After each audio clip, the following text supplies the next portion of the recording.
Hello friends, 12 geography class में आज हम लोग भूगोल विषय के अंतर्गत विश्व मैप को कैसे भरें इसको समझने का प्रयास करेंगे, जो परीक्षा 2024 के अंतर्गत काफी महत्वपूर्ण है। आइए, ये विश्व का मैप है और इसी विश्व के मैप पे हम विभिन्न स्थानों को भरने का प्रयास करेंगे, जो एक नंबर के साथ ऑब्जेक्टिव भी आपका काम करेगा और डिस्क्रिप्टिव भी काम करेगा। इसको भरना है क्योंकि इसके पहले इसको हमने भर चुका। पहले देखते हैं चीन की जो है, चीन की राजधानी नगर कहां पे है। तो उत्तर है आपका बीजिंग, यानी चीन की जो राजधानी है वो है बीजिंग। और इसको अब बीजिंग को हम विश्व के मैप पे कैसे भरते हैं, यहाँ पे देखते हैं। ये आ गया आपका विश्व का मैप। ये आपका चीन, जो ये देख सकते हैं ना, ये पूरा जो एरिया है ये चीन है और चीन की राजधानी आपका है बीजिंग। चीन की राजधानी कहाँ है आपका? बीजिंग। तो बीजिंग यानी यहां पे हम क्या करेंगे, ये ऐसे एक एरो लगा लेंगे और प्रश्न नंबर 1 लिख देंगे और लिख देंगे क्या है? बीजिंग। क्या लिख देंगे? बीजिंग। चीन की राजधानी क्या हो गया आपका? बीजिंग। यहां पे थोड़ा सा इरेजर लेते हैं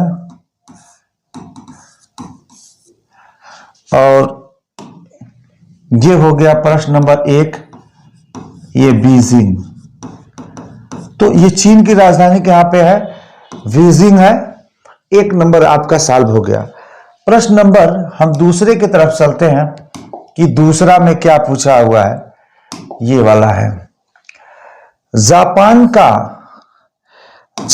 का एक प्रमुख समुद्री पत्तन यानी बंदरगाह के नाम लिखिए। यानी जापान के किसी एक जो बंदरगाह होता है, जिसे हम पत्तन के भी नाम से जानते हैं, उसको मानचित्र पे दर्शाना है। तो हमने 4 बता दिया, योकोहामा बंदरगाह, टोक्यो बंदरगाह, ओसाका बंदरगाह और नागोया बंदरगाह। यानी 4 प्रमुख जापान के यह बंदरगाह है, पत्तन है। अगर 2 नंबर में पूछता है कि जापान के किन्हीं 4 बंदरगाहों के नाम लिखिए तो लिख सकते हैं। अब इसे हम मैप पे दर्शा करके देखने का प्रयास करते हैं कि मैप पे हम कैसे दर्शाते हैं। ये देखिए, ये जो एरिया है ना, ये एरिया है पूरा आपका कहाँ का? ये है आपका जापान का। तो जापान का हम देख सकते हैं कि ये पूछ क्या रहा है कि योकोहामा बंदरगाह और टोक्यो बंदरगाह।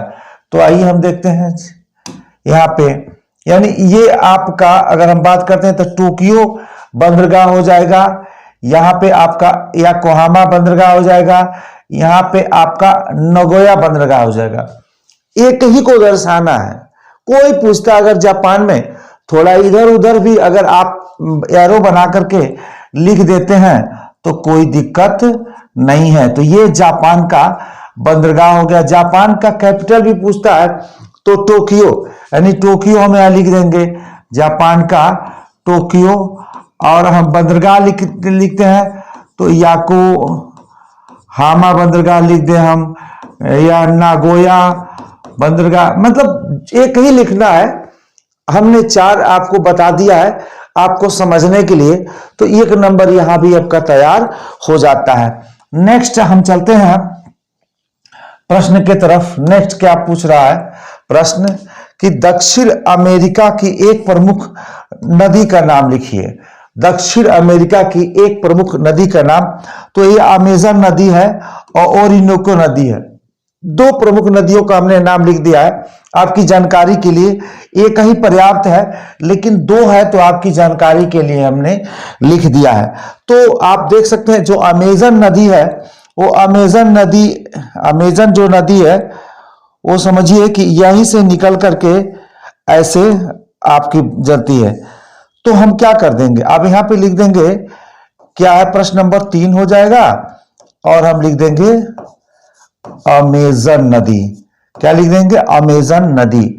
एक और भी नदी का हमने इसमें जिक्र किया था, जो आप देख सकते हैं यहां पे, यह है ओरिनिको नदी। तो ओरिनिको नदी को भी हम इसी महाद्वीप में इसको हम दर्शा देते हैं।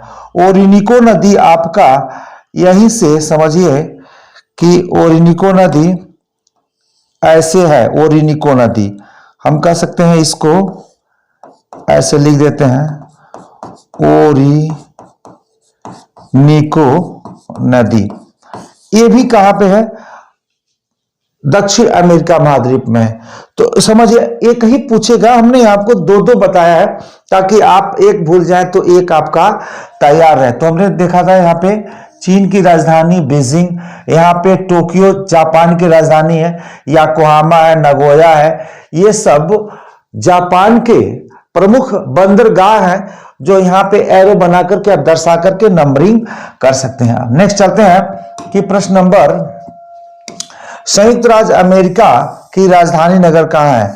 तो वाशिंगटन डीसी, वाशिंगटन डीसी। आपको कहीं कुछ करना नहीं है, यह है आपका संयुक्त राज्य अमेरिका। ये जो रेड वाला दिख रहा है ना, संयुक्त राज्य अमेरिका है, और यहां पे है आपका, समझिए कि वाशिंगटन डीसी, यहां पे वाशिंगटन डीसी है। अब यहां पे हम लिख देंगे, यहां पे मान लीजिए चौथा नंबर का प्रश्न है, तो वाशिंगटन डीसी हमने लिख दिया। अब ये भी आपका एक नंबर तैयार हो गया, हमने भर दिया। बस जानिए ये अमेरिका है, ये कनाडा है, ये सारे देश आप जानिए। थोड़ा सा मैप भी देखेंगे तो आपको ज्यादा समझ में आएगा। नेक्स्ट है, संसार की द्वितीय सर्वाधिक जनसंख्या वाला देश भारत है, क्योंकि 2011 के बाद भारत ने अभी अपने देश की जनगणना नहीं की है, कोविड के वजह से 21 में होना था। और संयुक्त राज्य अमेरिका का एक रिपोर्ट है कि चीन की जनसंख्या से अधिक भारत की जनसंख्या हो गई, लेकिन हम उसको नहीं मानेंगे क्योंकि एनसीईआरटी के जो बुक में है अभी ये दूसरा नंबर पे है, चीन पहले नंबर पे है। तो चीन पहले नंबर पे, भारत क्या है? दूसरे नंबर पे है एनसीईआरटी बुक के अनुसार। अगर कोई परिवर्तन होता है तो आपको अगले साल परिवर्तन आपको देखने को मिल सकता है। तो भारत यानी हम कह सकते ये ऐसे लगा देंगे और ये प्रश्न नंबर 5 हो जाएगा और लिख देंगे भारत, यानी जनसंख्या के दृष्टिकोण से विश्व का दूसरे नंबर पे भारत है और चीन जो है वो पहले नंबर पे है। तो इस तरह से अगर आता है कि जनसंख्या के दृष्टिकोण से भारत में दूसरे नंबर का देश कौन सा, तो अभी हम लगाएंगे भारत, क्योंकि संयुक्त राज्य अमेरिका की रिपोर्ट के अनुसार जो भारत की जनसंख्या विश्व की 1 नंबर की जनसंख्या हो गई और चीन की दूसरे नंबर पे। लेकिन भारत के रूप से कोई आधिकारिक रूप से ऐसी घोषणा नहीं की गई है कि भारत की जनसंख्या विश्व के 1 नंबर में हो गई है और चीन की दूसरे नंबर पे है। एनसीईआरटी बुक के हिसाब से अभी भी हम यह भारत को दूसरे नंबर पे ही मानते हैं। तो आज के लिए इतना ही, और बने रहिए हमारे साथ। नेक्स्ट इसी का थर्ड पार्ट लेकर गएंगे, और कल मैं करंट अफेयर का बहुत ही जबरदस्त करंट अफेयर लेकर के आने वाला हूं। इसे पढ़िए और आप बढ़िए, और इसके बाद मैं यूपीपी की काफी वीडियो लेकर के आने वाला हूं। आज के लिए इतना ही, धन्यवाद।